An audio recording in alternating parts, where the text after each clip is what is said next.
to find you guilty of aggravated robbery. I'm going to sentence you to a term of 25 years in the institutional division.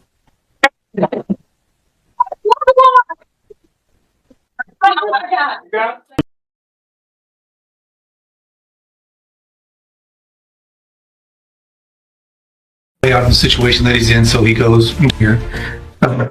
He's got a limited criminal history. I believe this is his first felony. He's never been on any kind of felony supervision or felony probation.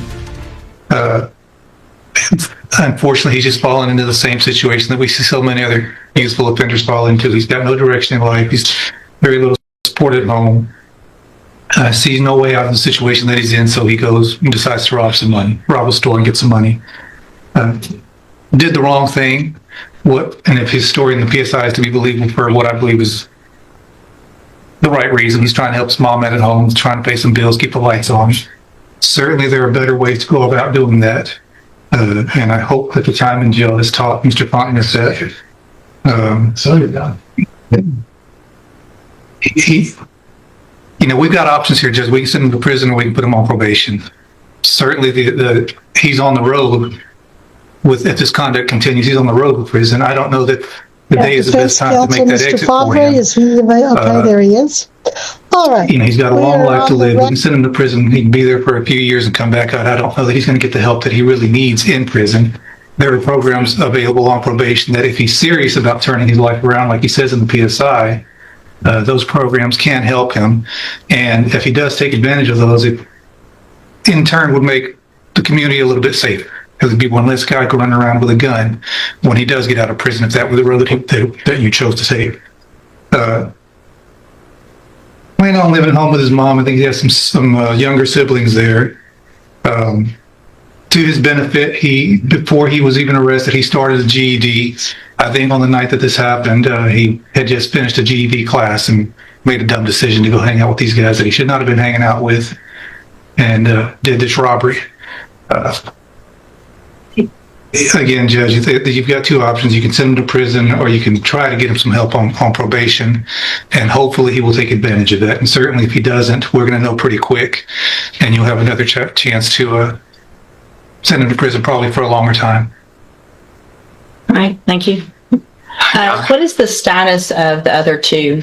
Are there co-defendants? Have they been charged? They have been charged, Judge, and I have both of their cases, Judge. And they have not been sentenced yet or anything like that? Okay. All right, go ahead, Mr. Coleman. Yeah, I'll be brief. Whether it's the Pine Club Apartments or Rogers Park or a Speedy Mart, you've seen this, and we've seen this in this community all too often. I'm preaching to the choir, Judge. Prayer vigils and advisory committees, all of that stuff's fine, but you, Judge, where the rubber meets the road. You are that person that can protect the community from somebody like this defendant. You are that person that can either let him walk out of this courtroom on probation with a piece of paper with conditions and promises that he won't resort to this kind of violence that you saw on that video, or you can ensure that the community is safe by putting him behind steel bars, concrete wall, and razor wire fence. Judge, I'm just asking, I'm not in the habit of begging, but on behalf of this community, I'm begging that you sentence this defendant to prison. The message that needs to be sent to this defendant and his circle of friends and anybody who would want to be like this defendant is that if you pick up a gun with the intent to commit violence, you're going to pick up a 15, 20, 25-year prison sentence, Judge. And I'm just asking that you do this on behalf of people who live at the Pine Club Apartments who just want to live in peace, people who want to go take a walk at Rogers Park and not be robbed, and somebody that wants to stop at a Speedy Mart convenience store and pick up some snacks without becoming a victim of a robbery. That's all I have, Judge. Thank you, Mr. Coleman. So, Mr. Fontenot, there was a time some years ago that there really wasn't even a question. State's attorneys were recommending youthful offenders, probation, let's give everybody an opportunity. And things have just changed in such an incredibly dangerous way with young people doing what I just saw you do on that screen. I cannot imagine the fear that person had that was working in that store, that he now has, just trying to go to work make a living, and go home. And he has 3 people come in and not just grab a little quick something and run out, but terrorize him for quite some time. Pulling him around, yanking him around, putting guns in his face, all 3 of you. I also, in addition to the PSI, get jail incident reports. And you apparently like to fight and jump people, which is what's been happening in the jail. So it makes it very difficult for me to go, oh, this is somebody that's going to get out and behave, who can follow the rules, because you can't even follow the rules in jail. And the pre-sentence report shows that you're a high risk level, which tells me that after they've looked at everything, that you don't have, unfortunately, a good likelihood of being successful if I were to put you on probation. And Mr. Coleman's right. We're tired of it. And there's got to be something done. So in cause number 25, DCCR 1759, I'm going to find that you entered your plea of guilty freely and voluntarily. I'm going to find sufficient evidence to find you guilty, and at this time I'm going to find you guilty of aggravated robbery. I'm going to sentence you to a term of 25 years in the institutional division. Come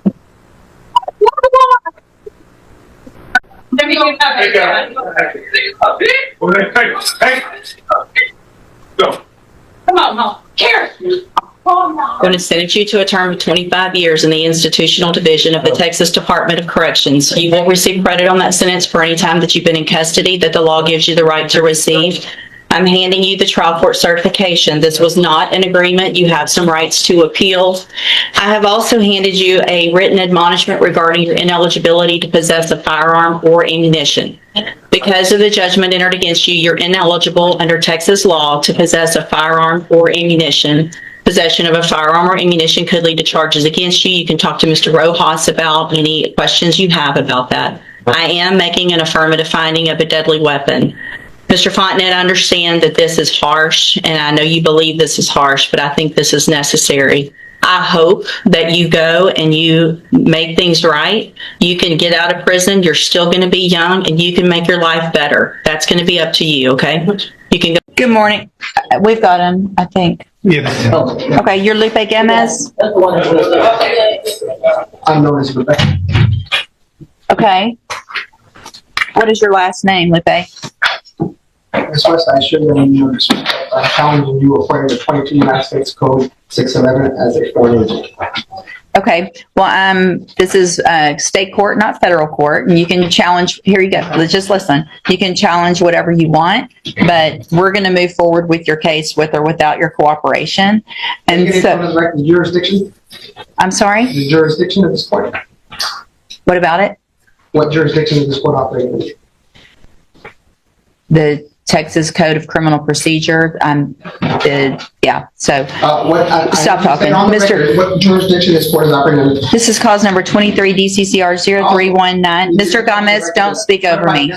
Proving that I am dead, I'm also ordering you to bring the bonds forward to see who's going to indemnify me.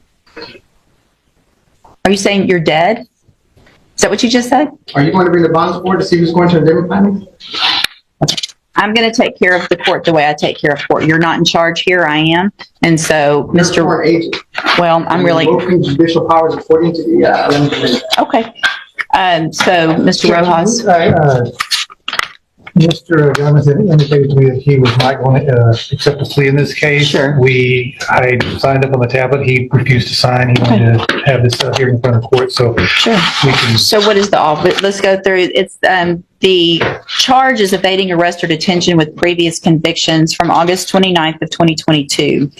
The indictment alleges that Mr. Gomez was previously convicted of evading arrest October 9th of 2002. And then after that was final, was convicted February 10th of 2009 with the offense of evading arrest. And after that was final, convicted April 15th of 2011 of evading arrest. And what that means is a state jail felony that the range of punishment is between 6 months and up to 2 years in a state jail prison if convicted by a jury. And what is the offer that's been made? So 1 year stay jail, Judge. And so, Mr. Gomez, the state has made an offer if you wanted to enter a plea of guilty for a 1-year term in the state jail prison. You have every right to refuse that and have a jury come in and determine whether or not you're guilty and what your punishment would be. And is that what you want? Do you want to have a jury trial? I will understand the proceedings, and I don't consider the proceedings. Okay, what do you not understand? You have discrimination and cause of the accusation against. What?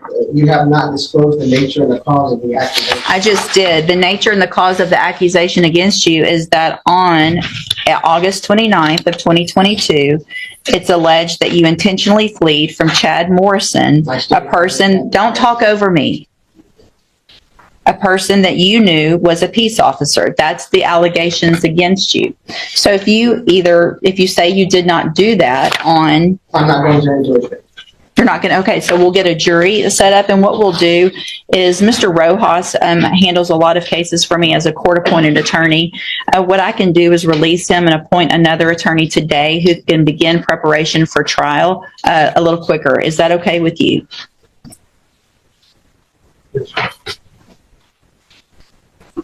Are you not going to answer that? I still don't understand the proceedings. Okay, well, we've explained them to you. And what I'll do also, since you're saying you don't understand the proceedings, is I'm going to have Mr. Gomez evaluated for competency to stand trial.